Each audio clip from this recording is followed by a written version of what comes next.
बिस्मिल्लाहिर्रहमानिर्रहीम। अस्सलाम वालेकुम नाज़रीन। प्रोग्राम सिटी 10 में मैं हूं आपकी मेज़बान अना यूसुफ। उम्मीद है आप सब लोग ठीक ठाक होंगे। जुमे का मुबारक दिन है, आप सब लोगों को जुमा मुबारक। अपनी दुआओं में मज़ीद हम लोगों को भी याद रखें, मुल्क कौम के लिए भी दुआएं कीजिए। हालात अभी हैं कि आपको बहुत सारी दुआएं अपने मुल्क के लिए करने की ज़रूरत है। हमने प्रोग्राम के आगाज़ की तरफ चले, लेकिन उससे पहले जो लोग मेरी वार्डरोब के बारे में पूछते हैं, जे डॉट ब्रांड है जहाँ से आजकल मैं वार्डरोब पहन रही हूँ, और यहाँ पर स्पेशल चीज़ ये है कि आपको ऑफ मिल रही है, फ्लैट 50% भी, अप टू 50% भी आप जाकर ख़रीदारी कर सकते हैं। डॉलर की कीमत में इजाफा होना हमारे रुपए की कदर को बहुत ज़्यादा मुतासर करता है। सो अभी तो आगाज़ है, आगे आगे देखें होता है क्या। अच्छे की उम्मीद कीजिए। हम अपनी खबरों की तरफ आएंगे। खबरों की डिटेल्स के लिए हमारे साथ हमारे सीनियर रिपोर्टर मौजूद है, इमरान यूनुस और इरफान मलिक ने आज हमें ज्वाइन किया है। अपने शो में वेलकम कहेंगे। अस्सलाम वालेकुम। अच्छा जी, अखबार में हम खबर जो तैयार देख रहे थे वो ये थी कि जी कल 4 रोज में अगर देखा जाए तो 15.34 रुपए डॉलर महंगा हुआ, और ओवरऑल हम कह रहे थे कि ये हो क्या रहा है, किस तरह से महंगाई कंट्रोल होगी। और आज दिन के आगाज में 12 रुपए और कुछ पैसे डॉलर की कीमत में कमी हुई है। इरफान, मैं आपसे आगाज करना चाहूंगी। कल तक तो लोग बहुत परेशान थे कि महंगाई ऑलरेडी नहीं थम रही है, सो डॉलर के साथ अगर हम देखें तो महंगाई का एक नया तूफान आता है, क्या कहेंगे? ना, मैं इसको ज़रा मुख्तलिफ एंगल से देखना चाहूँगा और लोगों यानी हम जो लोगों को गुड न्यूज़ दे रहे हैं, आप उसको मेरे ख्याल से ख़राब करने वाले उसको वो गुड न्यूज़ आप कह भी सकते हैं और नहीं भी कह सकते उसको, कि डॉलर जो है आप वहाँ से उसको कंपैरिजन करें जब 126 दिन का धरना दिया गया था। हाँ। मुल्की हालात का तब से मुआवजा करना शुरू करें कि जब रोड ब्लॉक किए गए, हर शहर जो है उसको कहा जा रहा था सॉरी, हर शहर को ब्लॉक करने की बातें की जा रही थी। इकॉनमी बड़ी अच्छी चल रही थी, बड़े मामला सहल चल रहे थे, अवाम को तब भी मुश्किलात थी। ये नहीं कि तब कोई दूध की नहरें जो चल रही थी, तब भी हालात जो हैं वो ख़राब थे, लेकिन जो उसके बाद से हालात ख़राब होने शुरू हुए वो सबके सामने हैं। तब डॉलर जो है वो 80 रुपये का था, आज डॉलर जो है वो हम 305 या 6 रुपये जो ओपन मार्केट में उसका प्राइस है। अब भी अगर आप देखें तो हालात जो है वो आपको बेहतर होते हुए नज़र नहीं आ रहे आगे भी, क्योंकि एक पार्टी जो है वो शायद उसने कोई बेड़ा उठा रखा है कि हमने मुल्क में जो है वो सियासी इस्तेहकाम जो है वो आने ही नहीं देना, और ये दोनों अतराफ से है। एक ऐसी पार्टी जो हुक्मरान जमात है और एक ऐसी पार्टी जो अपोजिशन में बैठी है, अपोजिशन में नहीं बल्कि बाहर बैठी है। वो ये प्लान कर रही है कि शायद हमने इसको मुल्की सियासी हालात जो है इसको बेहतर नहीं होने देना, और उसकी जो खमियाजा है वो आप, मैं और सारी अवाम जो है भुगत रही है। कि हमें जो कल हम देख रहे थे कि 4 रोज़ में 15 रुपये जो डॉलर की कीमत बढ़ी, और आज हम इस पे खुश हो रहे हैं कि चलो जी 12 रुपये कम हो गई, तो इसमें ये गुड न्यूज़ भी नहीं है और बैड न्यूज़ भी नहीं है। इस पे दोनों एंगल नहीं, वो जो एक आज आपको लग रहा था कि अच्छा कल इतना बड़ा है तो आज भी मुमकिन तौर पे इम्कानात हैं कि बढ़ जाएगा, लेकिन चले थम तो गए हैं ना। आपको अब थोड़ा सा तसल्ली तो महसूस हो रही है? अभी भी अगर जब तक सियासी इस्तेहकाम नहीं आएगा तब तक ये हालात आपके ऐसे ही रहेंगे, और डॉलर जो है ये इसको आप कंट्रोल नहीं कर पाएंगे, क्योंकि आपके पास बैरून मुल्क से जो सरमायाकारी है जब तक वो नहीं आएगी, जब तक आपका अपना अंदर का मुआशी सिस्टम जो है वो बेहतर नहीं होगा, तब तक ये डॉलर की कीमतें हम ऐसे ही आप खबरें सुनाती रहेंगी कि आज डॉलर बढ़ गया, आज थोड़ा बढ़ गया, थोड़ा कम हो गया। जब तक हम सियासी इस्तेहकाम नहीं लेके आते मुल्क के अंदर, तब तक हमें ऐसी सूरत हाल का सामना करना पड़ेगा। आपने बिल्कुल सही तबसरा किया, बिल्कुल सही रोशनी डाली कि ये सच कोई खुशी की बात नहीं है, लेकिन मौजूदा हालात में अगर कोई एकदम से आपको ये कह देना कि डॉलर 12 रुपये सस्ता हो गया, थोड़ी सी तो तसल्ली होती है। इमरान, है ना, मेरे ख्याल के मुताबिक तो साउथ अफ्रीका और युगांडा की जो सूरत हाल है ना वो भी पाकिस्तान से बेहतर है। अच्छा, इसमें कई चीज़ें हैं, जिस तरह इरफान बात कर रहे थे कि जब तक मुल्क के हालात जो हैं वो स्टेबल नहीं होंगे, अनसर्टेनिटी जो है वो ख़त्म नहीं होगी, चीज़ें जो हैं वो ठीक नहीं होंगी। देखिए, चलें ये किसी हद तक ठीक है, लेकिन मैं ओवरऑल अगर बात करूँ ना, ये आपकी हुकूमत, आपकी अपोजिशन और आपकी वो सियासी पार्टी जो हुकूमत से बाहर बैठी हुई है, उसको भी इस चीज़ का पता है कि जो इस वक्त हमारे मुल्क के हालात हैं ना, ये अगले 5 साल तक स्टेबल नहीं होंगे। जैसे कि मैंने बुध के रोज़ भी ये बात कही थी कि जब से हमने होश संभाली हम यही सुनते चले आ रहे हैं कि पाकिस्तान जो है वो मुश्किल वक्त से गुजर रहा है, मुश्किल वक्त से गुजर रहा है, और यही हम सुनते चले आ रहे हैं।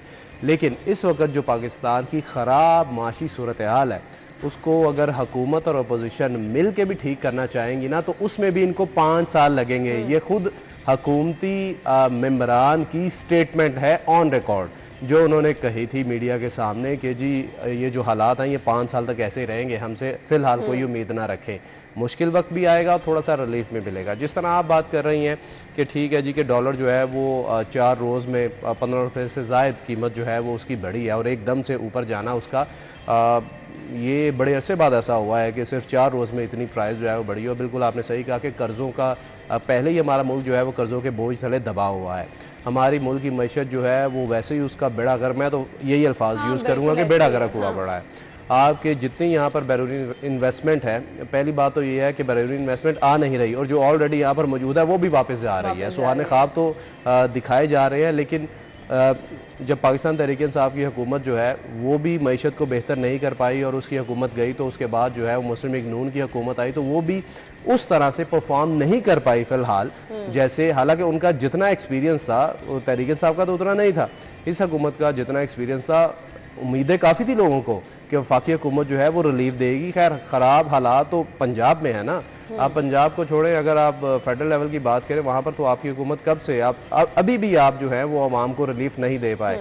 ये तो आप अल्लाह का शुक्र अदा करें कि आपको निगरान हुकूमत जो है वो मिल गई, वो थोड़ा सा आपकी कारकर्दगी जो है वो बेहतर बना गई। रमज़ान में बहुत अच्छा परफॉर्म किया, उसके अलावा बाकी जो मामलात थे वो उन्होंने करप्शन के हवाले से, फिर उसके साथ साथ जो इजाफी अखराजात थे पंजाब गवर्नमेंट के ऊपर वो ख़त्म किए। उसके बाद उन्होंने ये आप सबसे बड़ी मिसाल आप यकीन जाने, हम फील्ड में जाते हैं, सरकारी मुलाजमीन की अगर मैं बात करूँ ना, जो इरफान ज़्यादा बेहतर तरीके से बताएगा, ये जो जेल खाना जात के मुलाजमीन हैं, आप यकीन जाने वो जितनी दुआएं देते हैं ना कि उनकी तनख्वाहें बाकी पुलिस के बराबर कर दी हैं, वो भी जो है वो दुआएं देते हैं। तो ये सारी कारकर्दगी जो है ये ऑब्वियसली निगरान है तो निगरान हुकूमत की, लेकिन इसका सारा क्रेडिट जो है वो आपकी फेडरल गवर्नमेंट लेगी। बिल्कुल आपने ठीक कहा। अब मौजूदा सूरत हाल में ये जो अभी हमने जिसको गुड न्यूज़ कह रहे हैं, इसको डूबते को तिनके का सहारा तो कहा जा सकता है, लेकिन वाकई जो हालात हैं ये एज कोई इतनी बड़ी खबर नहीं है और अभी भी आपके सियासी हालात जो हैं वो अदम इस्तेहकाम का शिकार हैं। आपके सियासी हालात के साथ आपके मुआशी हालात जुड़े हैं। जब तक ये चीजें जो हैं वो मैं यही कहूंगी ये कश्ती हिचकोले खाती रही, मुआशी हालात माजरत के साथ अवाम को रिलीफ पता है कब ये फील होगा, अवाम को रिलीफ तब मिलेगा जब डॉलर की कीमत थोड़ी नीचे आई है ना, तो इससे अशियाए खुरनोश की कीमतें भी थोड़ा सा कम हो, लेकिन ऐसा नहीं होगा, ऐसा नहीं है, ऐसा नहीं होगा। आपका पेट्रोल वही है, आपके सोने की कीमत अभी तक वही है और बाकी फिर चीजें जो आपके रोजमर्रा इस्तेमाल की हैं वो भी वहीं की वहीं हैं। ये डॉलर की कीमत वैसे तो न्यूज़ है, हमने आपके साथ शेयर कर दी, लेकिन इम्पैक्ट आवाम तक कब पहुंचेगा, समरात कब पहुंचेंगे, वो जब तक पहुंचने हैं फिर डॉलर की कीमत एक दफा ऊपर चली जाएगी। ब्रेक लेंगे, ब्रेक के बाद अगली खबर हमारे साथ ही रहिएगा।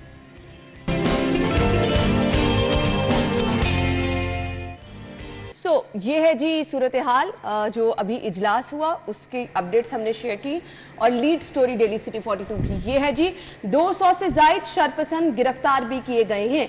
कल हमें साई साहब ने बताया था कि आईजी साहब ने कहा है कि प्रॉपर इनकी निशानदेही की जाएगी, इनके करेक्टर सर्टिफिकेट पे ये चीज मेंशन की जाएगी। इरफान, अब तक क्या कार्रवाई हुई है इस हवाले से? अब तो सीएम साहब ने भी वाज़ेह हिदायत दे दी हैं ना। ये वाज़ेह हिदायत जो पहले दिन से जो है वो जारी की गई थी कि जो लोग भी ऐसे फसादात के अंदर मुलविस हैं, जलाओ घराव में मुलविस हैं, कत्लो गारत में मुलविस हैं, क्योंकि लाहौर में जो 2 FIRs हुई हैं उसमें जिक्र किया गया है कि 2 अफराद गोली लगने से हलाक हुए। मतलब थाने पे हमला हुआ, अभी तक उनकी निशानदेही हुई, अस्पताल पे हमला हुआ, सर्विसेज अभी तक उन लोगों की निशानदेही की। अगर इस तरह खुल्लम खुल्ला छोड़ देंगे, बिल्कुल उनकी निशानदेही हो रही है। और अभी तक आपको बताएं कि लाहौर के अंदर ही सिर्फ जो है वो 300 के करीब लोगों को आइडेंटिफाई करते हुए अरेस्ट किया जा चुका है। कल आपने देखा होगा कोर्ट में भी 55 लोग जो हैं उनको पेश किया गया, जिनके 14 दिन के रिमांड दिए गए। इसी तरह जो सेफ सिटी के कैमराज हैं, सेफ सिटी के साथ साथ अब प्राइवेट कैमरा जो 8 लाख के करीब कैमराज हैं जो सेफ सिटी के साथ अटैच किए गए थे, उनकी वीडियोस जो हैं वो ली जा रही हैं। उनकी मदद से तस्वीर जो हैं वो लेकर अब इशू ये आ रहा है कि आइडेंटिफिकेशन उनकी कैसे हो। वीडियोस तो हैं, उनकी शक्लें तो हैं, लेकिन बहुत से लोग ऐसे हैं जो अंडर एज भी थे और उसके साथ साथ कई लोगों के शनाख्ती कार्ड जो हैं वो भी नहीं बने। और फिर उनको आइडेंटिफाई करना कि ये कौन लोग हैं, इसके लिए सोशल मीडिया का जो सहारा लिया जा रहा है। पीटीआई तो कहती है कि हमारे कारकुन नहीं है। पीटीआई देखे, पीटीआई तो कहती है, लेकिन ठोस एविडेंस मौजूद हैं।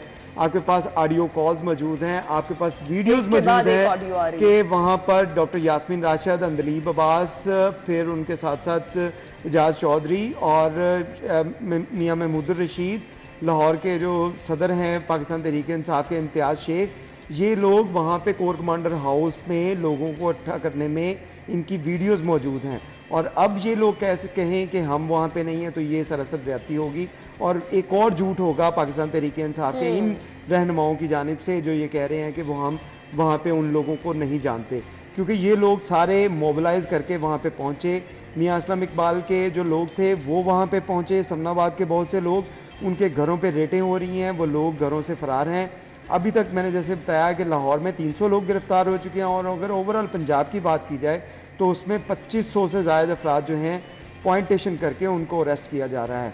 अब जिन लोगों को गिरफ्तार किया जा रहा है उसमें 106 के करीब तो लोग जो हैं उनको नज़रबंद कर दिया गया कोट लखपत जेल में। बाकी जो लोग हैं उनको जब इन्वेस्टिगेशन होगी ये तमाम तस्वीरें नादरा में भिजवाई जाएंगी, नादरा इनका आइडेंटिफाई करेगा और उसके बाद इनके खिलाफ जो है वो मज़ीद तहकीकात होंगी। अभी तक 300 बाइक्स और मोटरसाइकिलें लाहौर के अंदर आइडेंटिफाई कर ली गई हैं सेफ सिटी की मदद से, जिनमें उनकी नंबर प्लेट से पता चला कि ये कौन कौन से शख्स से जिनकी ये गाड़ियाँ और मोटरसाइकिलें इस्तेमाल हुई, उनके ऊपर भी क्रैकडाउन हो रहा है। चलिए, इस पर तो सीएम साहब ने भी हिदायत जारी कर दी और इरफान ने भी बताया काम हो रहा है। मेरे ख्याल से इन लोगों की तस्वीर भी सामने लेकर आनी चाहिए, बताना चाहिए कि कौन लोग हैं।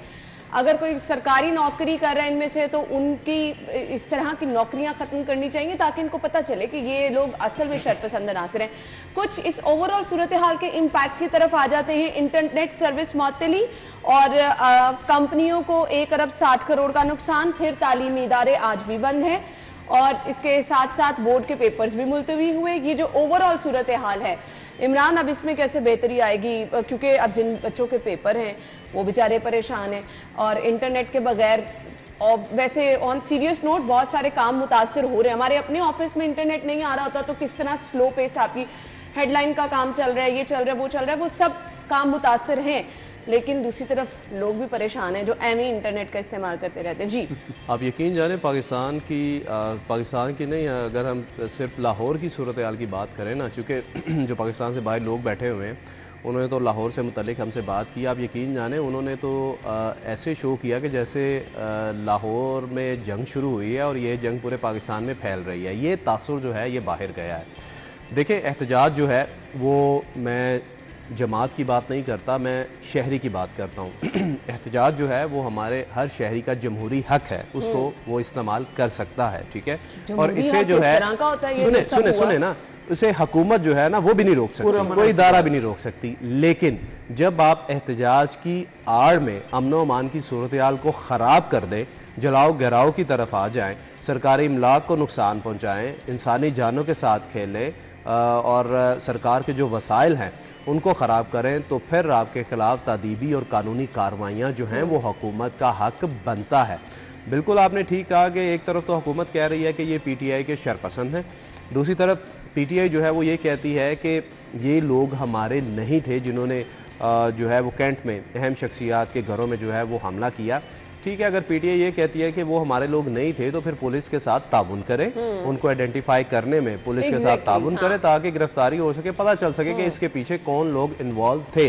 ठीक है। अब दूसरी बात यह है कि पूरी दुनिया में एहतजाज होते हैं। रिसेंटली आपने देखा होगा कि जब ये वाक़या हुआ तो सोशल मीडिया पर सबके सामने आया कि लंदन में साबिक़ वज़ीर-ए-आज़म नवाज़ शरीफ के घर के बाहर जो है वो एक खातून भी एहतजाज कर रही है और जैसी वो ज़ुबान यूज़ कर रही है आप देखें कि थोड़ा ऑड लैंग्वेज जो है वो यूज़ कर रही थी, लेकिन पुलिस एहलकार खड़े थे, उन्होंने उसको कुछ नहीं कहा। क्यों? क्योंकि वो वर्बली एहतजाज कर रही थी वो, और उसके अलावा कोई उसके हाथ में कोई डंडे नहीं थे, कोई तोड़ फोड़ नहीं कर रही थी, इसलिए उसको कुछ नहीं कहा गया। तो ऐसा ही जमहूरी है कि यहाँ के भी शहरियों को है अगर वो अपना एहतजाज जो है वो इस तरह करें। और दूसरी बात ये रही कि जो शटर डाउन की कॉल दी गई थी PTI की जानिब से, ये तो यकीनन अक्सर जो है वो मुस्तरद होनी ही थी। क्यों? क्योंकि शहरियों का कारोबार तो आगे ही नहीं है और ऊपर से ऐसी जो सूरत हाल थी उसके बाद तो लोग जो है वो बाहर नहीं निकल सकते थे। तीसरी बात ये है कि निगरान वज़ीर आला सैयद मोहसिन रज़ा नकवी जो हैं वो चूँकि सूबे के सरबराह हैं और यही वजह थी कि जब ये सूरत हाल बनी तो वो अपना जो बैरूनी दौरा है उसको फौरी तौर पर जो है वो ख़त्म करके फौरी जो है वो वापस आए और उन्होंने आके अमन ओमान की सूरत हाल पर मुख्तलिफ इजलास जो हैं वो बुलाए हैं। तो यकीनन अब ये है कि इनके खिलाफ कार्रवाई जो है वो बनती है जिन लोगों ने इस किस्म के जो ओछे हथकंडे हैं वो अपनाए हैं। लोगों और में खौफ व हिरास रहा, अगर शट डाउन नहीं हुआ, दुकानें खुली रही लेकिन कारोबार मुतासिर हुआ, लोग घर के मारी बाहर नहीं निकले। ये जो आप इंटरनेट सर्विस की बात कर रहे हैं कि कंपनियों को तकरीबन कोई 1.5 अरब से जायद का नुकसान जो है वो हुआ। माजरत के साथ अब इसको ज़्यादा ब्रीफली तो इरफान बता पाएगा। मैं तो हमेशा ये समझता हूँ, देखें आपका योम आशूर होता है, चले ठीक मान लिया कि उस पर आपने मखसूस इलाकों में सर्विस बंद करनी होती है, वो राइट बनता है कि जी अमन ओमान की सूरत हाल यहाँ भी बरकरार रखी जाए।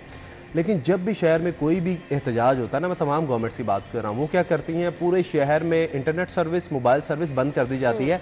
और ये जो सूरत हाल होती है ना, मेरी अपनी राय है कि ये हुकूमतों की नाकामी होती है। जो आपके फेडरल लेवल पे लोग बैठे होते हैं वो ये डिसीजन लेते हैं कि जी उस सूबे में, उस शहर में इंटरनेट सर्विस, मोबाइल सर्विस बंद कर दी जाए। क्यों? क्योंकि अपनी नाअहली को छुपाने के लिए, चूंकि वो सूरत हाल को कंट्रोल नहीं कर पाते, अपनी नाअहली को छुपाने के लिए वो ये चीज़ें बंद कर देते हैं, जिससे अवाम और कंपनीज, जो प्राइवेट कंपनीज होती हैं या सरकारी कंपनीज हैं, उनका भी नुकसान होता है। बिल्कुल ऐसे ही है और इस नुकसान का खमियाजा वो लोग भुगत रहे हैं जिनका बहुत हद तक काम मुतासिर हो रहा है, जिन्होंने कुछ किया ही नहीं। बिल्कुल ऐसे ही है। वो स्टूडेंट्स जो परेशान हैं, अब जिनको पता ही नहीं कि उनके पेपर, तालीमी इदारे बंद हैं, और सबसे पहले तालीमी इदारे तो बंद हैं, वो तो नुकसान हुआ ही हुआ। अब जिनके बोर्ड के पेपर हो रहे हैं, जिनको अब पता ही नहीं कि कब तारीख का और ऐलान बोर्ड होगा। इंतजामिया, आप यकीन जाने, मैं कल मेरी बात हुई है, वो सर पकड़ के बैठे हुए हैं, कहते एक पेपर जो है ना जब हम मंसूख करते हैं ना तो कहते हैं हमें इतनी की परेशानी होती है, तमाम चीजें रीशेड्यूल करनी पड़ती है, अमला जो है वो लगाना पड़ता है। और अब कहते हैं कि सारे पेपर मंसूख हो रहे हैं, लेकिन बच्चे तो सारे हैं नहीं। लेकिन मैं आपको बताऊं, टेंशन बच्चों को, ये वही बच्चे, इन बच्चों की बात कर रहे हैं जो बाद में सड़कों पे निकल के ऐसे जलाओ गिराओ करते हैं, ये उन बच्चों की बात कर रहे हैं। ऐसे ही है, वाकई ऐसा ही है। और कुछ बच्चे तो ये समझ रहे हैं शायद पेपर ही ना हो, कॉलेज की तरह आपको नंबर ऐसे मिल जाए, लेकिन पेपर लाजमी होंगे। इस चीज से तो आप जो है वो तसल्ली रखें। हाई कोर्ट में इस पर कार्रवाई हो रही है, मलिक अशरफ साहब ने हमें बताया।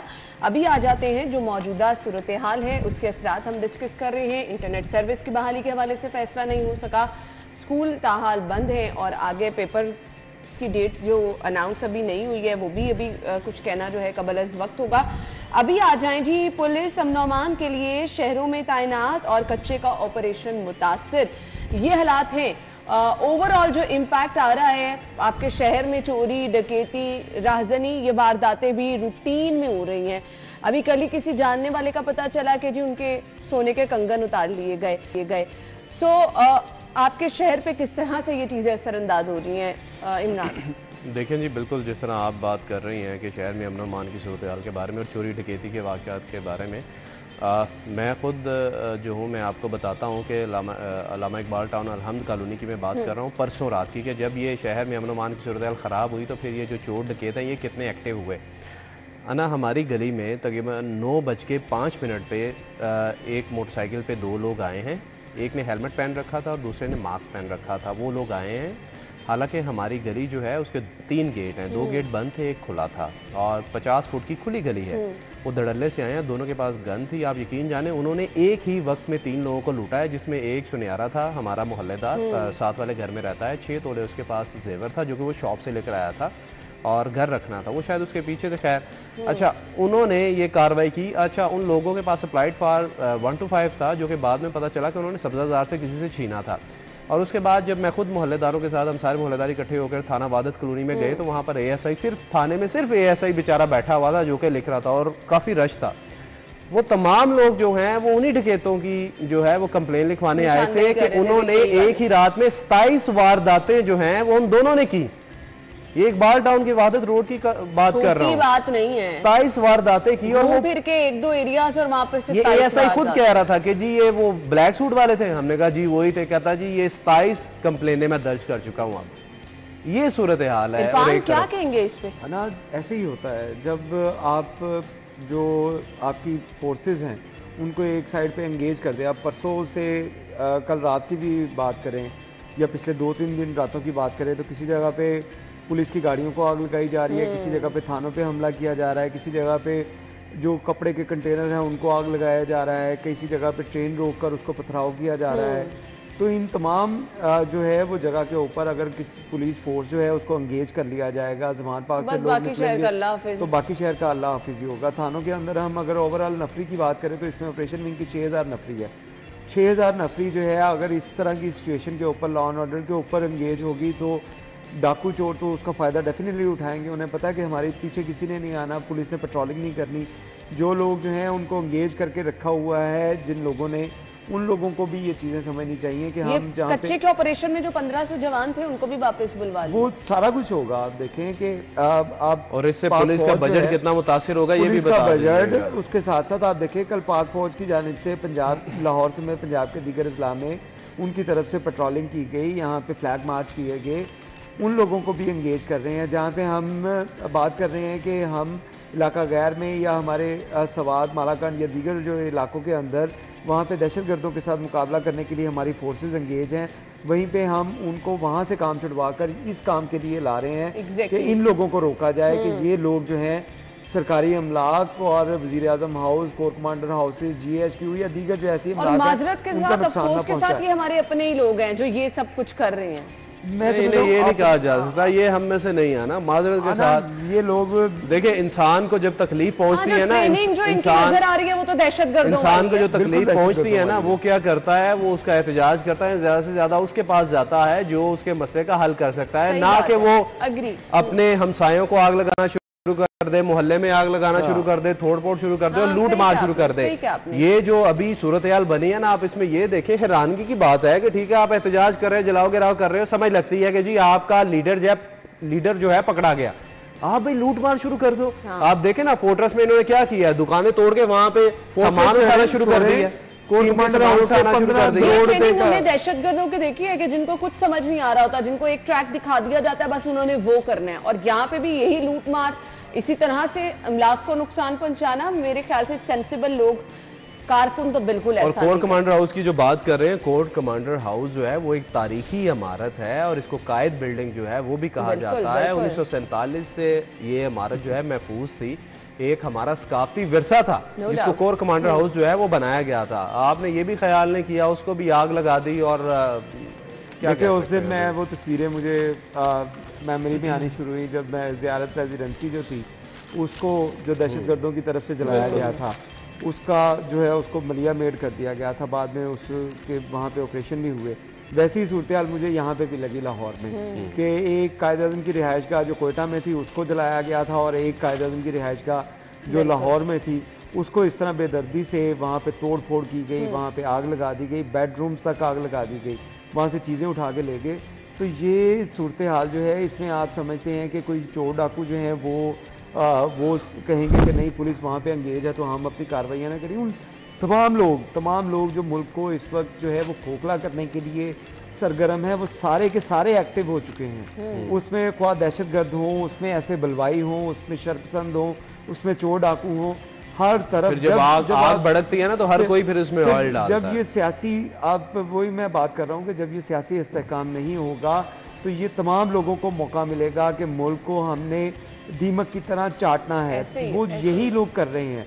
कोई जलाओ गिराओ कर रहा है, कोई हमारी मईशत को चाट रहा है, कोई चोरी डाके कर रहा है। ये तमाम जो एलिमेंट्स हैं ये हमारे मुल्क के लिए जो हैं वो अच्छे नहीं हो रहे। इसमें इरफान मैं एक और चीज़ ऐड कर दूं, माज़रत के साथ हमारे इदारे जो है ना, ये भी ना इसमें बराबर के शरीक है। मैं तो यही कहूँगा, क्यों, देखें जब इन्होंने किसी के खिलाफ कोई कार्रवाई करनी होती है ना, यहाँ तो ये चुप करके बैठे रहते हैं, कार्रवाई करते नहीं है, ठीक है। जब इन्होंने कार्रवाई करनी होती है ना तो फिर ऐसी कार्रवाई ये करते हैं जिसका इन्हें पता होता है कि इसका खमियाजा इस तरह भुगतना पड़ेगा।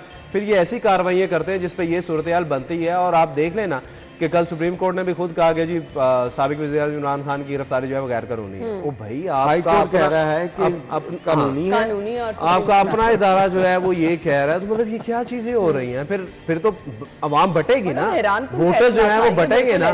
दोनों ग्रुप्स जो हैं वो इश्तियाल उनको आएगा ना। एक कह रहा है कि भाई ये क्या हो रहा है, ये हमारे इदारे हैं, कोई ये कह रहा है। तो मतलब एक कानून साजी होनी चाहिए जो पता हो कि भाई ये हमारा कानून है, इसके तहत हम कार्रवाई कर रहे हैं या इसके तहत हमने कार्रवाई की है। कभी कोई कह रहा है कि जी अदालत के हाथों से गिरफ्तार नहीं कर सकते, भाई ये अगर मैं वैसे बात कर रहा हूँ कि अगर अल्लाह माफ़ करे कोई चोर है, कोई डकैत है, वो भाई उसको चाहे आप अदालत से बाहर से गिरफ्तार करें या अंदर से करें, वो तो चोर डकैत है ना, उसको कर रहे हैं। या तो तमाम अदारे इस पर मुत्तफिक हो ना, एक इदारा आपका कुछ कह रहा है, एक इदारा आपका कुछ कह रहा है, तो फिर सूरत हाल ऐसी बनेगी ना। इसलिए मैं कह रहा हूँ तमाम इदारे भी सूरत हाल में इन्वॉल्व है। बिल्कुल, लेकिन अब आप ये देखें कि ओवरऑल इस तमाम सूरत हाल की वजह से हमारे जो असल इश्यूज हैं वो नज़रअंदाज हो गए हैं और हर तरफ आपको एक ही शोर नज़र आ रहा है कि क्या होने जा रहा है। अभी इमरान खान साहब की पेशी होगी, फिर आपको तमाम चैनल्स पर एक ही चीज़ नज़र आएगी, अवाम के मसाइल जूं के तू हैं। इस पर फिलहाल जो है कोई बेहतरी की उम्मीद तो आप बिल्कुल ना रखिए, चाहे वो डॉलर की कीमत कम हो रही है, चाहे सोने की कीमत कम हो रही है, अवाम के मसाइल नहीं हल होंगे। Thank you so much. Headlines के बाद आते हैं। Welcome back once again. Programme के इस हिस्से में जी बहुत ही अहम डिस्कशन होने वाली है। शहर के 2 बड़े मंसूबाजात जिनका हम अक्सर आपके साथ जिक्र भी करते रहते हैं और किस तरह से ये गेम चेंजर साबित होने वाले हैं, किस तरह से आपके शहर की एक पूरी शक्ल तो तब्दील होगी। आवाम को तो फ़ायदा इसका पहुंचना शुरू हो ही गया है, लेकिन इसके साथ साथ आपकी मुल्क की मईशत जो है वो किस कदर जो है बेहतरी की तरफ जाएगी, ये भी हम आज के शो में डिस्कस करेंगे। आज के शो में जिन टॉपिक पे हम बात करने वाले हैं, आपके सामने CBD एक कामयाब मंसूबा जो चल रहा है, रूडा एक कामयाब मंसूबा जो कि तेज़ी से तरक्की की तरफ चल रहा है। सो अवाम के लिए तो ये बेहतर है ही है, ओवरऑल हमारे मुल्क के लिए मुआशी सूरत हाल को जो कि इस टाइम इतनी बिगाड़ का शिकार है, हम हर रोज़ इतने इश्यूज़ आपके साथ डिस्कस करते हैं, कैसे संभाला देंगे, इस पर हमने बात करने वाले हैं जो इन दोनों मंसूबाजात और इन दोनों बड़ी कामयाबियों के पीछे जो मास्टरमाइंड मौजूद है हमारे साथ आज स्टूडियो में, वो मौजूद हैं और हम उनसे जानेंगे कि किस तरह से आवाम की ज़िंदगी में बेहतरी के लिए ये चीज़ें जो हैं, ये ख़ास तौर पर 2 बड़े मंसूबाजात जो हैं ये प्लान किए गए और क्या क्या इससे मज़ीद बेहतरी की हम उम्मीद रख सकते हैं। CBD पंजाब के CEO जनाब इमरान अमीन साहब ने हमें ज्वाइन किया है और इनके बारे में मैं बताती चलूँ कि एक तजुर्बाकार डेवलपमेंट एग्जीक्यूटिव हैं, 22 साल का ये ज़बरदस्त बैनुल-अक़वामी तजुर्बा रखते हैं और हमारे लिए मैं कहूँगी खुशनसीबी है कि आज हमारे साथ मौजूद हैं और हम इनसे डिटेल इन तमाम मामलात पर डिस्कशन करेंगे। अस्सलाम वालेकुम इमरान। वालेकुम अस्सलाम। थैंक यू सो मच, आपके वक्त का बहुत बहुत शुक्रिया। सबसे पहले तो मैं ये आपसे जानना चाहूँगी, इतने शॉर्ट टाइम में इतना ज़बरदस्त मनसूबा, बिलाशुबा आप इसके लिए मुबारकबाद के मुस्तहिक है। CBD की मैं बात कर रही हूँ, बेसिकली आइडिया इसका क्या था, मिशन क्या था आपका? First of all thank you very much. एक टीम एफर्ट थी जिसकी वजह से ये मंसूबा टाइम पे कंप्लीट हो सका और एक विज़न इसके लिए सोचा गया था कि हम इस मंसूबे में जो भी इसके बजट और इसके टाइम फ्रेम हम इसके पहले रखें, उसी बजट में और उसी टाइम फ्रेम में इसको कंप्लीट करिए और अल्हम्दुलिल्लाह वो कंप्लीट हुआ। उसमें इस सिलसिले में CBD की सारी team, civil administration, than specifically government, CM साहब ने इसमें बहुत इंटरेस्ट लेके और हमें ख़ासा पुश करवा के ये करवाया, सारी हर्डल्स हमारे लिए उठवाई। So once thank you for that. दूसरा, इसके पीछे जो विज़न CBD के पीछे जो था, एक ऐसी सस्टेनेबल अथॉरिटी हम बनाना चाह रहे थे, एक नया कॉन्सेप्ट जिसके ऊपर गवर्नमेंट की उसमें कोई फंडिंग ना हो और जो गवर्नमेंट की अनयूटिलाइज लैंड्स हैं उसी को इस्तेमाल में लाकर हम रेवेन्यू जनरेट करें और एक इन्वेस्टमेंट के एवेन्यूज़ बनाएं नेशनली और इंटरनेशनली उन इन्वेस्टर्स के लिए जो पाकिस्तान में इन्वेस्ट करना चाह रहे हैं। अगर आप अभी पाकिस्तान का टिपिकल वो देखें तो इस वक्त जो सारा बिज़नेस मॉडल है वो प्रॉपर्टी के अगेंस्ट ही, प्रॉपर्टी के तरफ ही जा रहा है। तो उसी को देखते हुए लाहौर शहर में हम एक vertical super high rise infrastructure के मॉडल पे गए और ये पाकिस्तान का पहला सेंट्रल बिजनेस डिस्ट्रिक्ट होगा जिसमें सुपर हाई राइज के लिए सारे इंफ्रास्ट्रक्चर ले किया गया है। अब इसको क्विकली मैं एक्सप्लेन कर दूं। सुपर हाई राइज इंफ्रास्ट्रक्चर का मतलब ये है कि यहाँ पे जो बिल्डिंग्स बन रही हैं उनकी सीवेज, उनका वाटर, उनकी इलेक्ट्रिसिटी, वहाँ के पार्किंग, वो सब उस लिहाज से प्लान की गई हैं कि यहाँ पे वर्टिकल हाई राइजेज आएंगे। तो एक तरफ तो आपको लाहौर की एक नई स्काईलाइन इंशाल्लाह मिलेगी और दूसरी साइड पे आपको यहाँ पे बहुत अच्छे बिजनेसेस, चाहे वो रिटेल हो, चाहे वो कमर्शियल हो, चाहे वो रेजिडेंशियल हो, इंशाल्लाह एक नई जिद्दत और एक नए बिजनेसेस आएंगे। उससे एक अगर हम सक्सेस पॉइंट देखें तो वो ये है कि थोड़े से अरसे में एक विद इन 1 ईयर CBD ने 56 बिलियन रेस किए थ्रू प्लॉट ऑक्शंस। बट इस 56 बिलियन को ईच बिल्डिंग जो है वो एटलीस्ट 50 बिलियन की खुद है जो यहाँ पे बनेगी। सही। तो आप 50 बिलियन को 50 से मल्टीप्लाई करें तो ये कोई 2,500 अरब का बिजनेस हम अभी तक जनरेट कर चुके हैं। यहाँ पे इंशाल्लाह इंटरनेशनल होटल्स हम ला रहे हैं, इंटरनेशनल चेन्स हमारे पास आ रही हैं, यहाँ पे रेजिडेंशियल कमर्शियल रिटेल के नए आउटलेट्स आ रहे हैं, वो हम अभी इंशाल्लाह इसी मंथ में या नेक्स्ट अर्ली मंथ में लॉन्च कर रहे हैं। और इसके साथ साथ हमने एक्सपेट्रिएट्स पाकिस्तानी जो बाहर हैं उनको भी अप्रोच किया है कि यहाँ पे एज एन FDI हमारे साथ इन्वेस्ट करें। तो आई एम श्योर इंशाल्लाह ये पाकिस्तान में एक नया तर्ज का आपको जदीद CBD मिलेगा। ये बहुत हमें इन चीज़ों की ज़रूरत थी। अब एक तो हमने मंसूबा देखा आपका पाए तकमील तक पहुँचा और बहुत अच्छे अंदाज में, बहुत वो टाइम हम लोग आदि नहीं है लाहौर ये कि इस तरह से जो टाइम दिया गया बस उस पर काम हो गया। हमने तो यहाँ पे बहुत सारे मसाइल देखे हैं। अब जो बाकी जारी मंसूबे हैं CBD के, उनके लिए कितना टाइम दरकार है?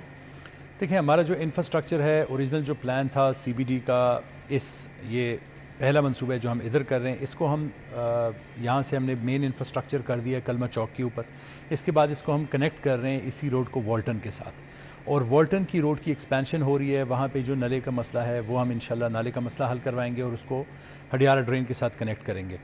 इस सारे काम के लिए हमने अपना टारगेटेड टाइम 10 to 12 मंथ्स रखा हुआ है। स्टार्टिंग मई जो ऑलरेडी स्टार्ट हो चुका है, इसके ऊपर हमारी अभी कंप्लीट तैयारियाँ उधर उधर शिफ्टिंग और ऑफिस शिफ्टिंग और वो सारी चीज़ें हो रही हैं।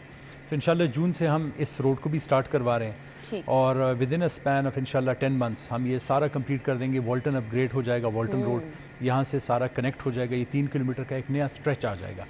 तो जो आपका अली ज़ेब रोड के ऊपर, फिर आगे घोड़ा चौक, खालिद मकबूल चौक, यहाँ पे जो रश और ट्रैफिक का वो रहता है, उसके साथ एक पैरेलल हम एक और रोड ले आएंगे, तो उसकी वजह से वहाँ पे वो स्ट्रेस ख़त्म हो जाएगा और ज़्यादातर गाड़ियाँ इस पे आ जाएंगी, बिकॉज एक 300 फुट की नई रोड, एक नई आर्टरी डलने जा रही है लाहौर के बीच में। और जिस तरह इंटरनेशनल डेवलपमेंट होता है, इस रोड के दोनों साइड पे आपके पास हाई राइजेज होंगी और बीच में ये रोड कनेक्ट करेगी मेन बुलेवार्ड से लेकर वॉल्टन तक। ब्लू रोड क्या है, इसके बारे में हमें एक्सप्लेन कीजिएगा। हमारा जो इनिशियल प्लानिंग थी इसके ऊपर, अगर आप अभी कलमा चौक को भी देखें तो एक चीज़ जो कि हमने ग्रीन सस्टेनेबल डेवलपमेंट के तौर पे जो स्टार्ट करवाई थी, बिकॉज हम इस प्रोजेक्ट को लीड करवाना चाह रहे हैं। लीड सर्टिफिकेशन के डिफरेंट फ़ायदे हैं, उसमें इन्वेस्टमेंट्स भी आते हैं, इंटरनेशनल कंपनीज भी आपको उसको अडॉप्ट करती हैं। फिर अगर आप कलमा चौक को भी देखें तो पहले कलमा चौक में कोई इतनी ग्रीनरी नहीं थी। हम तकरीबन 10 से 12 हज़ार दरख्त उस पर भी लगा चुके हैं। अगर आप बीच में सेंटर मीडियंस और ऊपर हर साइड पे देखें तो हमने सारा उसको ग्रीन कर दिया। तो जो बीच में मीडियंस चल रहे थे उनको हमने एक्सपैंड किया, उसमें इतनी गैप रखे कि उसको हम ट्रीज कर सकें, बिकॉज ट्री से एक तो माहौल, एक तो आंखों देखने से उसका फ़ायदा होता है, और दूसरा हमारे यहाँ जो हालात हो चुके हैं माहौलियाती आलूगी, मेरे ख्याल से उसके लिए बहुत हेल्पफुल हो जाएगा। नंबर सेकंड हमारी उसमें स्ट्रैटेजी रेन हार्वेस्टिंग की थी। हमने अभी भी जो कलमा चौक किया है उसमें हमने रेन हार्वेस्टिंग टैंक्स बनाए हैं सेंट मेरी पार्क में, और इस तरह वाटर कंजर्वेशन कर रहे हैं और इन्हीं रेन वाटर से हम फिर ये जो हमारे सारा ट्रीज़ वगैरह लगे हैं इसको वाटर किया जाएगा। Blue road was also part of it. हम ब्लू रोड से एक कलर की वजह से और इसकी स्पेशल थीम की वजह से ये सन को जो है ये कम अट्रैक्ट करता है और रोडें कम गर्म होती हैं। जितने ज़्यादा रोड गर्म होगी तो आपको पता है उसके मेंटेनेंस के मसाइल बढ़ते हैं। सही। और दो ये जो फर्स्ट हमने ब्लू रोड की है इसकी एप्लीकेशन हम जारी रखेंगे, बिकॉज ये एक तो ट्रैफिक इस पर चल रही थी और हमारे पास टाइम लिमिटेड था, तो इसके ऊपर 1-2 हफ्ते हम और एप्लीकेशंस डालते रहेंगे। मगर इंशाल्लाह जब आप अंदर CBD के आएंगे तो वो एक कंप्लीट आपको दोनों साइड पे ब्लू रोड्स ही सारी नज़र आ रही होंगी और इसकी वजह से एक तो हीट का कम वो होगा, उस पर ये इफ़ेक्ट आएगा। नंबर 2, अगर आप देखने में ये ज़्यादा अट्रैक्टिव और ज़्यादा अच्छी लगती हैं रादर देन टिपिकल रोड्स। और एक दूसरा कॉन्सेप्ट भी था कि पाकिस्तान में ये कॉन्सेप्ट की अच्छी डेवलपमेंट या मेंटेनेंस फ्री डेवलपमेंट्स नहीं बनती, तो उस तासुर को हमने थोड़ा सा ज़ाइल किया और हम चाह रहे हैं कि हम बताएं जो हमारा कलमा चौक भी है वो एक अगर आप देखेंगे तो उसकी डेवलपमेंट में हमने काफ़ी मेहनत की और वो काफ़ी अच्छा एक सीनिक लगता है जब आप अभी मेरे पीछे पैनल पे यही बात हो रही है, वो जिस तरह से हम फुटेज दिखा रहे हैं उसकी अट्रैक्शन और उसकी वो एक लुक की सारे तारीफ करेंगे, बहुत ही ज़बरदस्त ये मंसूबा है। बाब पाकिस्तान मंसूबे के बारे में मैं जानना चाहूँगी, क्या है बाब पाकिस्तान? 2 डिस्ट्रिक्ट्स में हमने इसको डिस्ट्रीब्यूट किया है CBD को। एक जो फर्स्ट है जो आप मेन बुलेवार्ड से लेकर वॉल्टन तक जाती हैं तो उसको हम काइट डिस्ट्रिक्ट कहते हैं, बिकॉज इसकी एक तारीखी हैसियत है। यहाँ पे हमारे कायद आज़म मोहम्मद अली जिन्ना ने फर्स्ट टाइम जब आए थे पाकिस्तान तो यहाँ पे लैंड किया था, तो वहाँ पे हम एक मॉन्यूमेंट और एक म्यूज़ियम बनाएंगे जो इसमें सारी हम चीज़ें दिखाएंगे, इसकी तारीखी जो हैसियत है। और फिर आप जब रेलवे ट्रैक से आगे जाती हैं वॉल्टन की साइड पे, तो ये जो एरिया है बाब पाकिस्तान, यहाँ पे फ़र्स्ट टाइम रेफ्यूजीज़ आए थे और यहाँ पे कैंप किया था। उसकी यादगार के लिए बाब पाकिस्तान बनाया गया था। अनफॉर्चुनेटली वो कंप्लीट नहीं हो सका लास्ट 20 ईयर्स से। उसका बेड़ा भी CBD ने उठाया और हम इंशाल्लाह अपने ही फंड से इसको डेवलप कर रहे हैं। इसको पूरा डेवलप करेंगे। इसमें म्यूज़ियम है, इसमें लाइब्रेरी है, इसमें बाकी हमने कल्चरल चीज़ें रखी हुई हैं कि जो आम जनरल पब्लिक के लिए होगा। इसके साथ साथ ही हम पार्क्स डेवलप कर रहे हैं। इसमें तो कुछ साइड तो 20-25% कमर्शियल डेवलपमेंट है, बाकी सारे इसमें पार्क्स हैं। तो एक बड़ा अच्छा इंशाल्लाह विद इन जब 1 साल में कंप्लीट होगा तो आप देखेंगे कि इसमें मॉन्यूमेंट भी कंप्लीट हो जाएगा जो कि काफ़ी अरसे से डॉर्मेंट पड़ा हुआ था और उसके ऊपर फंड्स भी खर्च हो गए थे गवर्नमेंट के। नंबर 2 उसके साथ हम पार्क्स और क्रिकेट स्टेडियम है, इसमें मल्टी स्पोर्ट्स स्टेडियम्स हैं, वो हम बना रहे हैं इधर। तो वो आपको बड़ा इंशाल्लाह एक अच्छा डिफरेंट चेंज मिलेगा और वॉल्टन साइड पे सारी अपग्रेडेशन। लॉन्ग टर्म प्लानिंग के समरात हमें अभी से नज़र भी आना शुरू हो गए हैं, जबकि हमें बाकी मंसूबों में इस तरह से नज़र नहीं आता। ये स्पिरिट ऑफ अपॉर्चुनिटी मैं आपसे जानना चाहूँगी, ये भी इसी के लिए क्या है?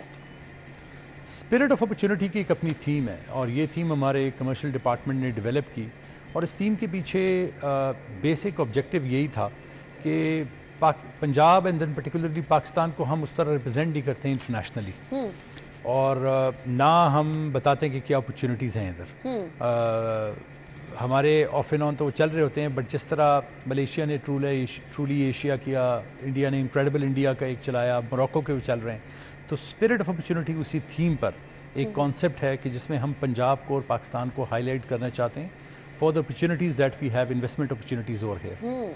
ये एक बहुत बड़ा लाहौर एक बिज़नेस डिस्ट्रिक्ट है, एक हब है और हमारी इतनी यूथ है, इतनी पॉपुलेशन है, तो यहाँ पे जो भी बिजनेसेस आएंगे वीर इंशाल्लाह वेरी श्योर कि उसको प्रॉफिटेबल होते हैं। जितने MNCs पाकिस्तान में काम कर रहे हैं वो आप देख रही होंगी कभी उन्होंने नुकसान नहीं शो किया होगा, हमेशा प्रॉफिट में ही रहते हैं। तो इसकी वजह से हम चाह रहे हैं कि हम पंजाब को और पाकिस्तान का एक पॉजिटिव इमेज पोर्ट्रे करें दुनिया के लिए।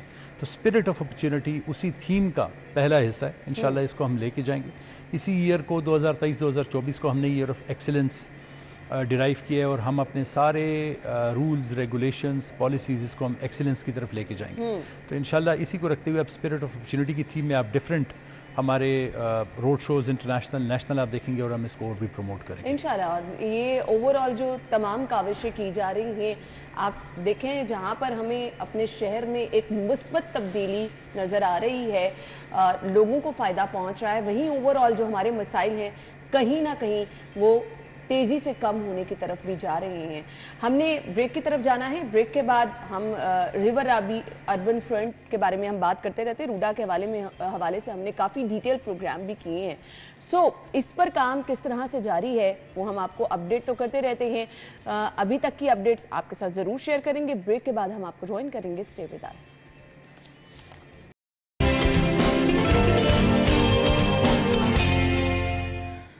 Welcome back once again. हम गुफ्तगू करने वाले हैं जी Ravi river front urban development project. तेज़ी से इस पर भी काम जारी है। चहार बाग के बारे में हम आपको बहुत ही डिटेल में बता चुके हैं।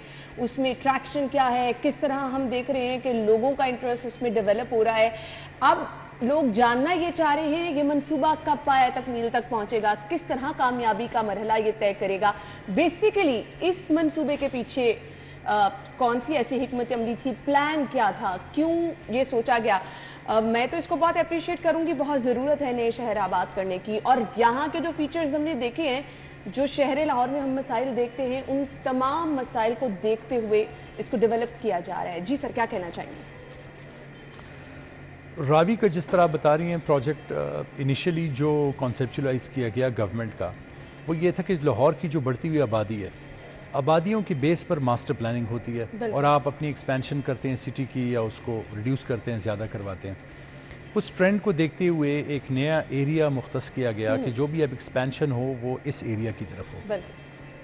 अनप्लैंड जो डेवलपमेंट्स होती हैं उसके मसाइल आपको पता है, जिस तरह कराची एक वन ऑफ द एग्जाम्पल जिस तरह वो फैल गया है, वहाँ पे इंफ्रास्ट्रक्चर, पानी, बिजली की सहूलियात इसलिए उस तरह मैसर नहीं हो सकती बिकॉज वो प्लानिंग में थे ही नहीं गवर्नमेंट के। और वहाँ पे अगर डेवलपमेंट हो जाती है तो उसको कनेक्ट करना, वहाँ पे कितने स्कूल्स चाहिए, कितने हॉस्पिटल चाहिए, वो गवर्नमेंट ने प्लान ही नहीं किया। इस एरिया का मकसद ये था कि पंजाब में एक ऐसी एरिया डेवलप किया जाए कि जिसमें हम जितनी आबादी हमारी बढ़ रही है वो इस साइड पे हम इसको डेवलप करें, साउथ साइड पे, rather than taking it to another one. तो ये इसका बेसिक कॉन्सेप्ट था। इस कॉन्सेप्ट के साथ साथ इम्पॉर्टेंट थी दो चीज़ें, एक तो लाहौर का फॉरेस्ट कवर जो बिल्कुल ख़त्म हो गया, green cover less than 1%। Ravi शहर में हमने उसी परसेंटेज को 30% रखा है। तो ये लाहौर और इसके साथ एडजेसेंट जो रावी सिटी है ये उसको केटर कर देगी, बिकॉज हमारे पास इसमें फॉरेस्ट भी है, ग्रीन कवर भी हमने ज़्यादा किया कि लाहौर के स्ट्रेस पॉइंट्स ख़त्म हो सकें। सही। नंबर सेकंड, ग्राउंड वाटर की जो हालत है इस वक्त, जो डिप्लेशन हो रही है, और रावी जो एक वक्त में दरिया कहलाता था अभी एक स्लच कैरियर हो गया, उसकी सफाई के लिए waste water treatment plants plan किए गए कि यहाँ पे जो भी वेस्ट दरिया में गिरे कम से कम वो ट्रीट होके गिरे। तो ये बेसिक इसकी थीम थी, जिसमें हम डेवलपमेंट एक साइड पे करवाना, दरिया को ठीक करना, वेस्ट वाटर करवाना, ये था। इसमें पहला जो फेज़ रखा हुआ है दैट इज़ अराउंड तकरीबन 40,000 एकड़, और इस 40,000 एकड़ की डेवलपमेंट का मतलब ये है कि हम इस पैच के दरिया को पहले काम कर रहे हैं। एक दरिया की लेफ़्ट साइड पे हम काम शुरू कर चुके हैं। इस साल में हम इंशाल्लाह ये दूसरी साइड पे भी काम शुरू करके 26 किलोमीटर्स का जो दरिया है इसकी हम चैनलाइजेशन कर देंगे। चैनलाइजेशन का मतलब कि इसकी हमने जो हाइड्रोलॉजी करवाई थी तो यहाँ पे फ्लड के जो इश्यूज़ हैं वो मिटिगेट हो जाएंगे, और इसको हम 5,86,000 क्यूसिक पर इसका प्लान हमने किया है। इसके बैंक्स बना रहे हैं। वो बैंक्स जो हम बना रहे हैं वो भी अर्बन अर्थिंग है, कुछ कंक्रीट है, जिसमें आपका जो फ्लड है वो आएगा तो उसको थ्रेट को हम अपॉर्चुनिटी में कन्वर्ट कर रहे हैं। आगे बिराज लगा देंगे कि ये पानी वहाँ पे कंजर्व हो सके। जब भी क्लीन वाटर उसमें कंजर्व होगा तो उसका इफेक्ट ग्राउंड वाटर पे जाता है और आपका ग्राउंड वाटर डिप्लीशन से ख़त्म हो जाता है। Number second, waste water is important. वो हम ट्रीटमेंट प्लांट्स जो साथ लगा रहे हैं वो भी इंशाल्लाह इस ईयर में वासा अपने शुरू करवा रहा है, रूडा अपने शुरू कर रहे हैं, तो इस साल में इंशाल्लाह 4 ट्रीटमेंट प्लांट्स हम शुरू करवा रहे हैं। और इससे जो मेजर लाहौर का जो स्लज गिर रहा है इस रावी में वो जो बिल्कुल पॉइजनस हो गया, आने वाली नस्लों को पानी नहीं मिलेगा जी, जो हालात तो वो इंशाल्लाह उसको ठीक करना है। बिकॉज अभी अगर आप देखें तो हमारे पास 2 चैलेंजेस हैं। लाहौर को most polluted city of the globe कह दिया गया और डिक्लेयर्ड है। हमने अब इससे ज़्यादा उसको ख़राब तो नहीं कर सकते, इसको ठीक ही करना है, और आपने वो अपने फॉरेस्ट और ग्रीन कवर से ही करना है। फॉरेस्ट हम उसके लिए 4 जो हमें मिले हुए हैं उसमें हम फॉरेस्ट डिपार्टमेंट के साथ और फिर SMBR साहब के साथ कार्बन क्रेडिट्स के थ्रू वो हम डेवलप कर रहे हैं उधर forest. Waste water treatment plants ये हमारी एजेंसी और इमरजेंसी में इसको करवाना है, और रिवर चैनलाइजेशन अब इम्पॉर्टेंट था कि इस सारे काम के लिए, बिकॉज रावी मंसूबे का अगर आप देखें तो डेवलपमेंट जो इंफ्रास्ट्रक्चर डेवलपमेंट है, जो इसकी मेजर रोड्स हैं, रिवर है, वेस्ट वाटर है, इसके ऊपर तकरीबन 650 अरब खर्च होगा।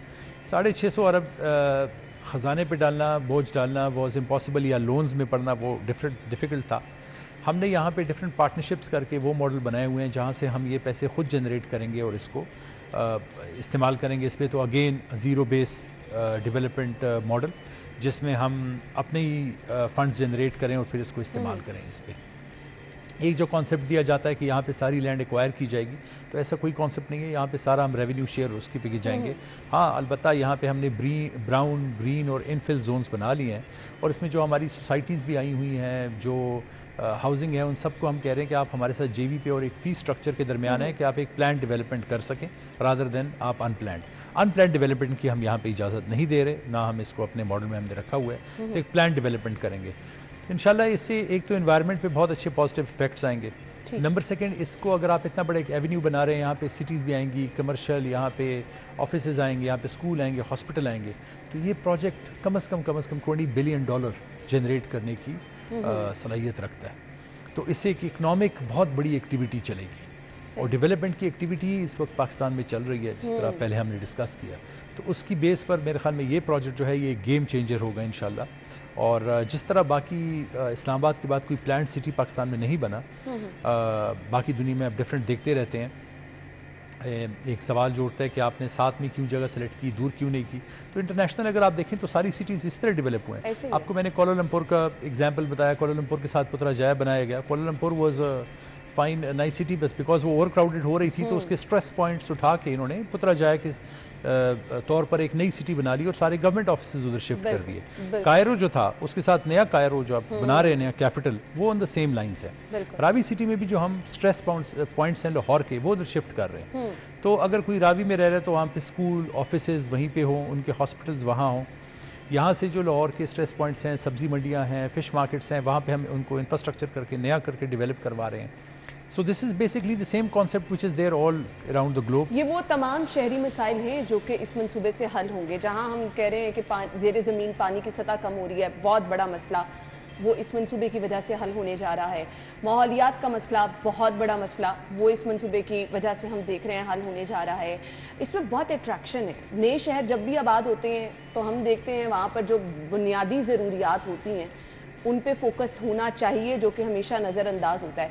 यहाँ पर हम अगर देखें तो ओवरऑल सब चीज़ों को मद्देनज़र रखा गया है। हॉस्पिटल की फैसिलिटी हो, स्कूल्स, यूनिवर्सिटीज़, इन सब चीज़ों पे भी काम होगा। इसके मेडिकल हमने ये सारे सेक्शंस उसमें बनाए हुए हैं, जिसमें डिफरेंट जोन में हमारे मेडिकल जोन्स भी हैं, हमारे एजुकेशन जोन्स भी हैं, हमारे गवर्नमेंटल ब्लॉक्स भी हैं। इसके अलावा एक स्पोर्ट सिटी की थीम भी है। हम अभी डिफरेंट उस पर स्पेशली लाहौर कलंदर्स का जो ग्रुप है वो ग्रुप ने हमें अप्रोच किया और वहाँ यहाँ पे एक स्पोर्ट्स सिटी डेवलप करना चाह रहे हैं। लाहौर कलंदर लाहौर की टीम है, तो हम चाह रहे हैं कि वो हमारे साथ रूडा में आए और हम एक नया स्टेडियम यहाँ डेवलप करें। तो अब वो भी आप देखें एक स्ट्रेस पॉइंट है शहर के ऊपर कज़ाफ़ी की वजह से। बिल्कुल बिल्कुल। तो यही अगर हम चीज़ें इस तरह रेप्लिकेट करेंगे और नहीं लेके जाएंगे, एग्जांपल इज़ आप नियर में आप दुबई ले लें। पुराना दुबई था, उसके साथ नया दुबई बनाया गया और वहाँ पे उसको डफडील किया गया और पुराने दुबई को इन्होंने और साफ़ और क्लीन कर दिया और वहाँ के स्ट्रेस पॉइंट्स सारे नए शहर में आ गए। So this is at the same concept, यही भी डेवलप हो रहा है। नेगेटिव क्रिटिसिज्म की जाती है फॉर एग्रीकल्चर लैंड्स और बाकी चीज़ें, but we have not forced anyone. और हमारे मॉडल में कोई फोर्सिंग नहीं है, रेवेन्यू शेयर का मॉडल है और इसी मॉडल पे हम चाह रहे हैं कि जो भी हमारे स्टेक होल्डर्स हैं उसके साथ हम चलें और इस शहर को डेवलप करें, because city is for everyone. It is not a project कि जो अलहदा अगर गवर्नमेंट बना के उसमें लोगों का बायन ना हो उधर की पॉपुलेशन का, तो उसके अलावा हम फिर कोई काम नहीं कर सकते। मैं आखिरी आपसे सवाल पूछना चाहूँगी, क्योंकि इस वक्त हमने अपने मुल्क की डूबती हुई मस्जिद को भी संभाला देना है। सो रूडा किस तरह से हमारे मुआशी निज़ाम को सपोर्ट करेगा, ये बहुत ज़रूरी है डिस्कस करना। देखें, हम एक सिंगल मोटो पे बिलीव करते हैं कि पाकिस्तान की डेवलपमेंट और उसके विजन रूडा के लिए जो हमें मिशन दिया गया है, we are absolutely focused on that. हमने उसको कभी इधर हालात के साथ कनेक्ट नहीं किया और हम उसी विजन के ऊपर चल रहे हैं। इसी की वजह से एक तो इस तरह की इन्वेस्टमेंट एवेन्यूज़ की वजह से पाकिस्तान दुनिया को बता सकेगा कि हमारे पास नए और कंसिस्टेंट इन्वेस्टमेंट एवेन्यूज़ हैं। नंबर सेकंड, एक पॉजिटिव इमेज पोर्ट्रे होगा पाकिस्तान का। नंबर थर्ड, यहाँ से इकनॉमिक एक्टिविटी जो जनरेट होगी वो इंशाल्लाह कोई अराउंड $20 बिलियन की हम एक्सपेक्ट कर रहे हैं। तो उससे एक बहुत ही पॉजिटिव आउटले होगा और rather than in loans we suggest कि हम पाकिस्तान में इस तरह के और प्रोजेक्ट्स शुरू करें जो कि ख़ुद सस्टेनेबल हों, ख़ुद सस्टेन कर सकें और उसके गवर्नमेंट के एक्सचेकर के ऊपर जो इंफ्रास्ट्रक्चर का हमने बोझ डाला हुआ है, फॉर इंस्टेंस आप जो रोड्स मेंटेन करते हैं, आप जो नए ब्रिजेस बनाते हैं, वो हम गवर्नमेंट की पेटी से और PND से वो फंड्स लेते हैं। वो हमारी अथॉरिटी का ये मोटो है कि वो हम खुद जनरेट करें और ख़ुद बनाएं और वो गवर्नमेंट को उसमें सपोर्ट करें, जिस तरह हमने CBD में भी किया।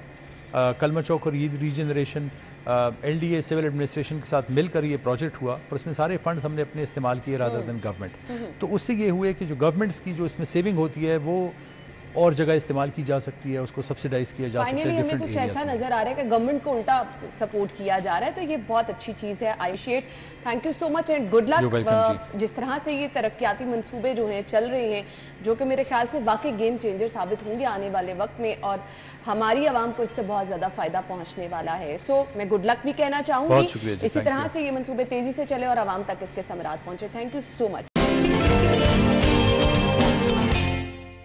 Welcome back once again. Programme के इस हिस्से में जी हम आपके साथ डिस्कस करने वाले हैं वो लोग जो कि डाइट कॉन्शियस हैं और अपनी खुराक को कुछ महदूद रखते हैं। अब मौसम जैसे चेंज होता है, अगर आप कम खा रहे हैं, पानी का इस्तेमाल कम करें, जूसेस का इस्तेमाल कम करें, कहीं ना कहीं वो जो आपके अपने खुद साख्ता डाइट प्लान है वो आपको फ़ायदा पहुँचाने के बजाय नुकसान पहुँचाना शुरू कर देते हैं। सो इस बदलते मौसम में अगर आप अपनी डाइट का ख्याल रखते हुए कम खा रहे हैं, अपना वेट कम करना चाह रहे हैं, तो वो कौन सी चीज़ें हैं जो कि आपको मिस अपनी डाइट से बिल्कुल नहीं करनी है, जिससे डिहाइड्रेशन का मसला हो सकता है। क्योंकि गर्मी है तो ये चीज़ें भी आपके लिए, क्योंकि ज़्यादा भूखा रहने से स्टमक का इशू हो जाता है, वो थोड़ा सा भी जो आप खाते हैं वो आपको प्रॉब्लम करना शुरू कर देता है। सो आज के इस प्रोग्राम के सेगमेंट का मकसद ये है कि आप डाइट करें, अच्छी डाइट करें, वो जो आपको फ़ायदा दे। ऐसा नहीं कि एकदम से खाना पीना छोड़ के आप अपना स्टमक भी ख़राब कर लें, डिहाइड्रेशन के मिसाइल का भी शिकार हो जाएं।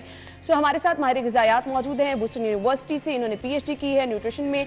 डॉक्टर असद भट्ट साहब ने हमें ज्वाइन किया है, अपने शो में वेलकम करेंगे। अस्सलाम वालेकुम जी। वालेकुम सलाम। थैंक यू सो मच, बहुत बहुत शुक्रिया।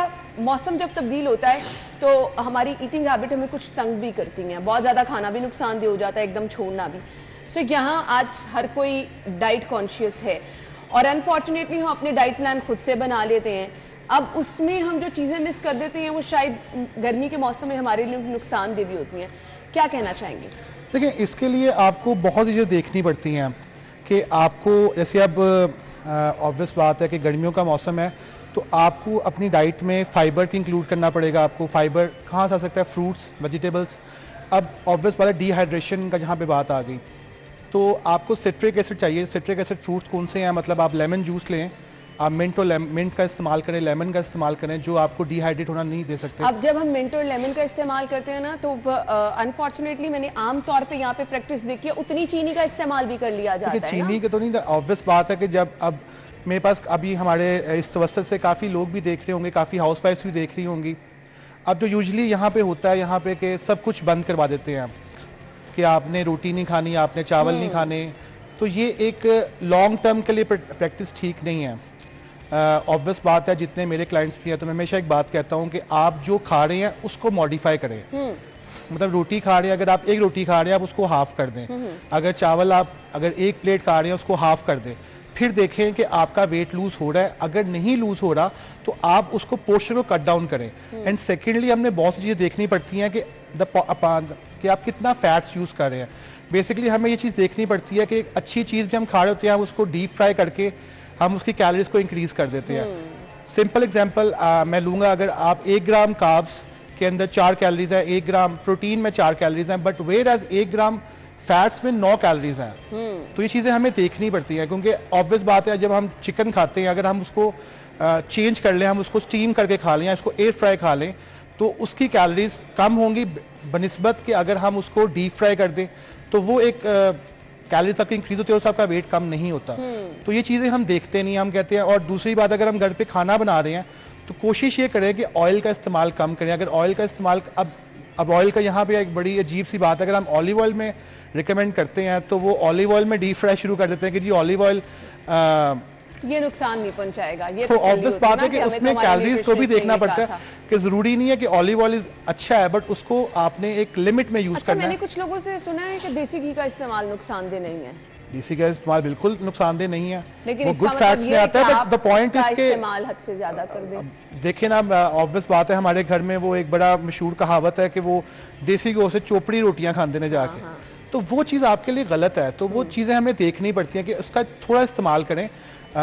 अगर आप कैटरीना या करीना के डाइट प्लान देखें तो वो देसी घी और दूध वो पीती हैं और यही पाकिस्तान में चीज़ें बंद करवा देते हैं। तो ये चीज़ें हमें देखनी पड़ेंगी। हमें बेसिकली माइंडसेट का है कि हमने माइंडसेट चेंज करना पड़ेगा। बिकॉज क्योंकि मैं बाहर ज़्यादातर काम करता रहा हूँ, मेरे जितने क्लाइंट्स हैं बाहर, तो वो समझते हैं। यहाँ पे अगर आप किसी को बताएं ना कि यार ये करना है, तो यार खाने से पहले खाना है कि ये खाने के बाद खाना है ये डाइट प्लान आपने। तो ये चीज़ें हमें चेंज करनी पड़ेंगी, माइंडसेट चेंज। अभी टाइम लगेगा इस चीज़ों को चेंज करने के अंदर। बेसिकली हम स्टडी नहीं करते।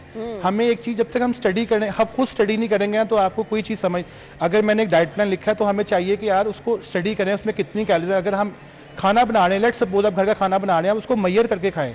अगर 1 चम्मच डाल रहे हैं तो उसको मैयर करके 1 चम्मच में कितनी कैलोरीज है। जो वेजिटेबल्स यूज़ कर रहे हैं, चिकन यूज़ कर रहे हैं, आप उसको कैलोरीज के कंट्रोल में खाएंगे तो आपका कभी वेट नहीं बढ़ेगा। पोर्शन आपका बहुत मैटर करता है कि आप कितने पोर्शन में खा रहे हैं। अच्छा जी, मुझे अब आप एक डाइट प्लान ऐसा दे दें कि आपका वेट भी इंक्रीज ना हो और ये डिहाइड्रेशन के मिसाइल भी ना हो, आपका स्टमक भी। कुछ लोग कम खाना शुरू करते हैं तो उनका स्टमक वो जो कम भी खा रहे होते हैं वो डिस्टर्ब होना शुरू हो जाता है। सो आप क्या कम खाने में ना, कम खाने में डिपेंड अपॉन आप खाते क्या हैं। ठीक है, अब अगर आप जंक फूड खाना शुरू कर देंगे, बेशक आप कम खा रहे हैं बट जंक फूड है, तो उसको ऑब्वियस बात है, जैसे मैंने अभी पहले बात की कि जो फैट्स हैं उसमें almost 1 gram is equal to 9 calories. तो उसको टाइम लगता है आपके स्टमक में डिजोल्व होने के अंदर, ब्रेक डाउन करने में फैट्स को ऑलमोस्ट लाइक 8 to 9 आवर्स लगते हैं। ठीक है, तो ये चीज़ें हमें देखनी पड़ती हैं। अगर, और रही बात डाइट प्लान की, अब डाइट प्लान अगर मैं यहाँ बताऊँ, ठीक है, अब हमारे पास वो लोग भी हैं जो 70 केजीज के भी हैं, वो लोग भी हैं जो 100 केजी के भी हैं, वो लोग भी हैं जो 150 केजी के भी हैं। अगर मैं यहाँ डाइट प्लान आपको बताऊँ तो वो 70 केजी वाले को तो फ़र्क पड़ जाएगा, बट जो 150 केजी वाला है उसको वीकनेस स्टार्ट हो जाएगी। और अगर मैं 150 के हिसाब से बताऊंगा तो जो 70 केजी का है उसका वेट इंक्रीज करना स्टार्ट हो जाएगा। तो इसलिए जब भी मेरे पास क्लाइंट्स आते हैं तो मैं उनको एक कहता हूँ कि जो आप खाना खा रहे हैं, बस 2 चीज़ें मैं बंद करवाता हूँ कि जो आप फैट्स ले रहे हैं या ऑयल का इस्तेमाल कर रहे हैं उसको आप ऑलिव ऑयल पे शिफ्ट करें, एंड सेकेंडली जो ऑलिव ऑयल भी आप यूज़ कर रहे हैं उसको आप इन अ कंट्रोल फॉर्म लें। अगर आप 1 रोटी खा रहे हैं उसको आप हाफ रोटी पोर्शन पे ले आए, ठीक है, उसको आप 3-4 दिन या 5 दिन एटलीस्ट 1 हफ्ता देखें उसको। अगर तो आपका उससे वेट लूज हो रहा है तो दिस मीन कि आप अपनी मेंटेनेंस कैलोरीज से कम खा रहे हैं। जब आप अपनी मेंटेनेंस कैलोरीज से कम खाते हैं तो आपका weight, this is simple formula, let's suppose एक आदमी 100 केजीज का है, उसकी मेंटेनेंस कैलोरीज अराउंड 2000 होगी। अगर वो 1600 खाता है या 1500 खाता है तो उसका 500 कैलोरीज का डेफिसिट पड़ेगा और वो एक वीक के अंदर almost half KG to 1 KG वो लूज करेगा। सिंपल फार्मूला मैं आपको बता रहा हूँ। तो इसी तरह ही, क्योंकि काफ़ी लोग देख रहे हैं यहाँ पे, क्योंकि लाखों लोग देख रहे हैं, तो मैं इसलिए हमेशा कहता हूँ कि जो आप पोर्शन खा रहे हैं उसको हाफ करें। ये ऑब्वियस बात है, मैं भी बता सकता हूँ कि यार आप सुबह 2 ब्राउन ब्रेड के स्लाइस ले लें या 2 अंडे खा लें, दोपहर को सैलड खा लें, रात को चिकन, जो जेनेरिक प्लान है वो एक स्टैंडर्ड चीजें हैं। वो जेनेरिक प्लान हमने बेसिकली, क्योंकि देखें मैंने वही बात की है कि यहाँ पे हमें हाउसवाइफ्स भी देख रही हैं जिनके लिए स्पेशली, क्योंकि देखें जो खाने हम बनाते हैं, जो डाइट प्लान में हम रिकमेंड करते हैं, वो खाने मुश्किल हैं बनाना, ठीक है, क्योंकि आपने, अब ऑब्वियस बात है, कई ऐसे चीज़ें हैं जो मैं यहाँ पे नाम लूँगा, आप कहेंगे यार ये तो बहुत कम इजीली अवेलेबल नहीं है।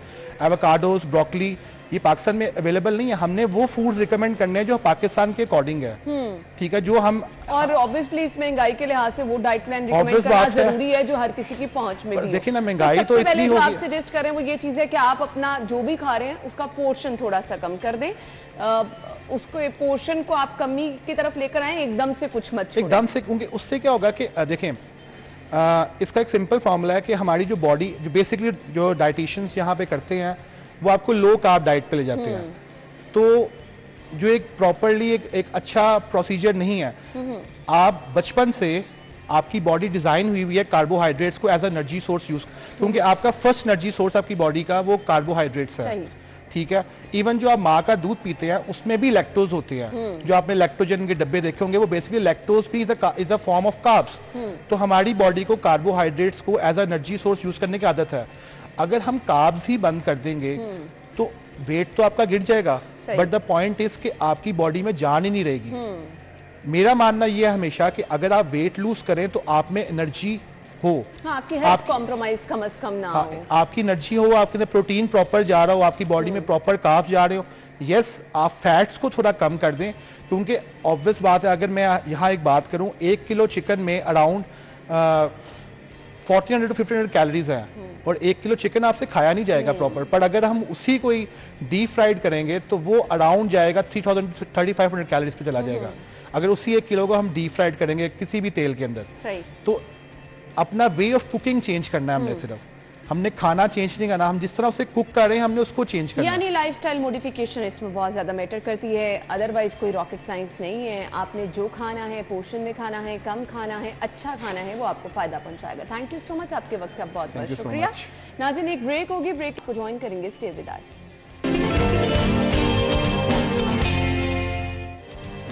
Welcome back once again. आपका बहुत ही स्पेशल पसंदीदा सेगमेंट हम शामिल करने वाले हैं। जिनकी बर्थडे है उनको हमने विश करना है जी, जिनकी कल बर्थडे है वो हमें अपनी पिक्चर्स भिजवा दें, उनकी इसी तरह से बर्थडे को स्पेशल बनाया जाएगा। आज बर्थडे है मलिक उस्मान की और मोहम्मद अहमद कामरान की बर्थडे है, मोहम्मद अहमद अकरम है जी। दानियाल की आज बर्थडे है, अबीहा का तनवीर की बर्थडे है, मियाँ महरोज़ की बर्थडे है, इस्माइल ज़ारा की बर्थडे है, और इसके बाद जी आदिल की आज बर्थडे है, सुलेमान आसिम की बर्थडे है, सुभान और सिद्रा मकसूद की बर्थडे है, उस्मान अहमद की बर्थडे है। आप लोगों को सालगिरह की बहुत बहुत मुबारकबाद। Wish you a very happy birthday once again. आप लोगों को सालगिरह की मुबारकबाद, और जिनकी कल बर्थडे है वो पिक्चर्स भिजवा दें। अच्छा, कुछ लोगों को प्रॉब्लम भी फेस करनी पड़ी इंटरनेट सर्विसेज की वजह से, जो इशू है, सो इसके लिए हम क्या कर सकते हैं जी, एक ओवरऑल इशू चल रहा है, लेकिन जितनी जल्दी आप भिजवाएंगे उतनी जल्दी हम भी अपने प्रोग्राम का हिस्सा इसको बना लेंगे। अभी हमने आगे बढ़ना है, अगला सेगमेंट शामिल करना है आज के मौसम की सूरत हाल। कोमल हैं बाहर। जी कोमल। जी बिल्कुल अन्ना, लाहौर शहर के मौसम के हवाले से बात की जाए तो आज जो है वो मई का यानी कि रवां साल मई का गर्म तरीन दिन रिकॉर्ड किया जाएगा। दर्जा हरारत 42 डिग्री तक जाएगा। मौजूदा टेम्परेचर 36 डिग्री रिकॉर्ड किया जा रहा है और अच्छी खासी गर्मी का एहसास जो है वो बाहर महसूस किया जा रहा है। सूरज ने कहर बरसा देने वाली गर्मी का जो है वो आगाज़ कर दिया है। जहाँ हम शहरियों को निढाल परेशान देख रहे हैं, वहीं हमारे जो परिंदे हैं वो भी प्यास के मारे घूम रहे हैं। और इसी के साथ साथ बताती चलूँ कि जहाँ शहरियों को हिफाजत के बारे में कहा जा रहा है कि अपनी हिफाजत को यकीनी बनाएं, गैर ज़रूरी सफ़र से इज्तनाब करें, अम्ब्रेला को हमरा लेकर निकलें और पानी का इस्तेमाल करें। पानी का इस्तेमाल भी बेजा करने से जो है वो आपको एक अलग सी मतली सी होना शुरू हो जाती है, तो इसके लिए जो है वो पानी भी ज़रूरत के मुताबिक ही इस्तेमाल करें। लेकिन ये जो सूरत हाल है गर्मी की, ठीक है जी, थैंक यू सो मच कोमल। मौसम की सूरत हाल से आपने हमें अपडेट किया। नाज़रीन, हमारी और आपकी मुलाकात होगी कल सेम टाइम पर। तब तक के लिए अपना ख्याल रखिएगा। अल्लाह हाफ़िज़।